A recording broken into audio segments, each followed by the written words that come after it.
pergunta que me mandaram, que é assim, doutora, eu fico muito nervosa. Eu tenho muito medo das medicações por serem muito fortes.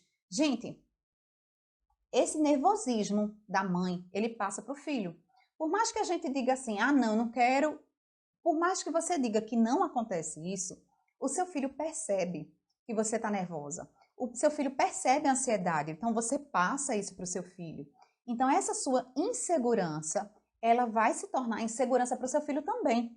E o que é que acontece? É por isso que você precisa aprender a lidar com a asma, conhecer a asma melhor, conhecer melhor o tratamento para a asma.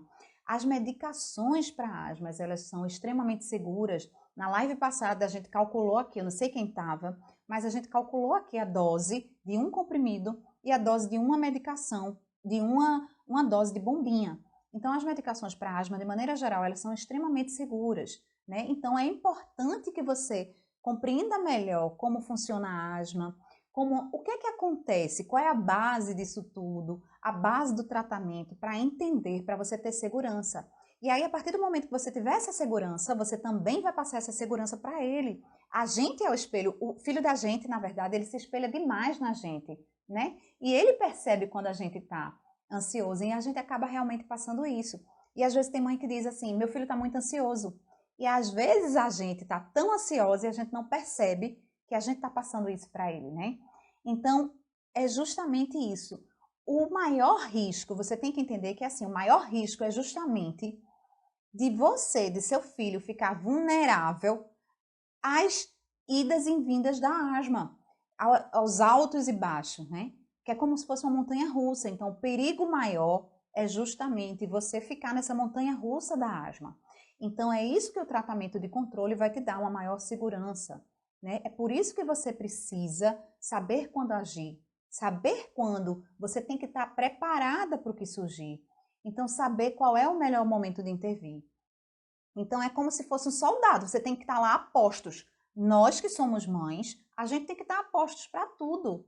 Ah, mas eu não sou médica, mas você é mãe. Mãe, a gente sabe que mãe tem que ser um pouco de tudo. O que é que acontece? Não é que você vai agir de forma desnecessária, mas você tem que saber o momento correto para agir, para intervir precocemente. E aí é quando entra a questão. A mãe e familiares, eles têm que estar super atentos ao que acontece com aquela criança, ao que acontece ali, o que está acontecendo, as alterações no dia a dia, o que tá acontecendo com o filho ali, porque isso realmente é importante. Ah, doutora, mas eu já ouvi isso, eu já levo meu filho ao médico, eu não preciso aprender a controlar a asma. E aí eu digo que você se engana, realmente, né?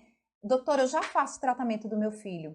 Gente, olha, a consulta médica, por melhor consulta que seja, ela dura em média uns 30 minutos a 1 hora, certo? Por melhor que seja.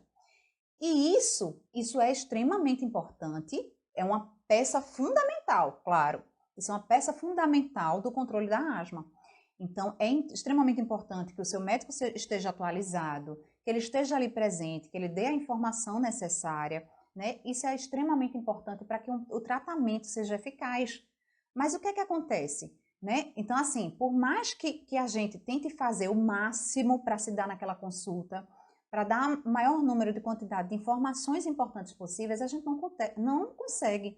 E por melhor que seja, esse encontro entre paciente e asmático, entre médico e asmático, médico e família, acontece, na melhor das ocasiões, acontece a cada 3 meses. Então, por mais que a gente queira, a gente não consegue dar todas as informações necessárias para que o asmático ele realmente possa ter a qualidade de vida. E é aí que entra o papel de mãe. A mãe é que está. Nós, como médicos, a gente não consegue estar ali presente no dia a dia.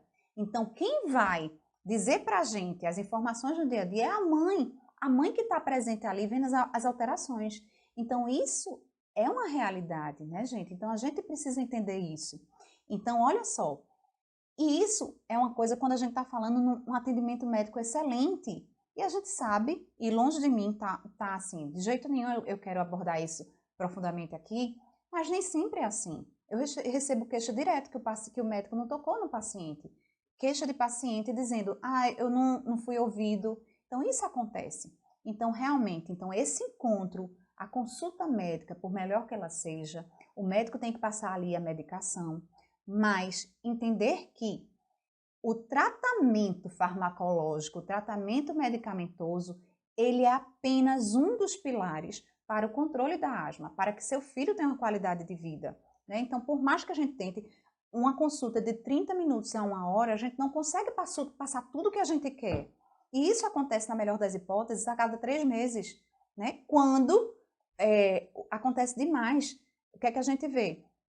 Então, às vezes, o paciente vai lá uma vez no ano. Então, como é que a gente vai dar qualidade de vida? Então, é aí que, mãe, você entra. É justamente aí que você entra, porque você precisa assumir o seu papel, que é justamente o papel central no controle da asma do seu filho.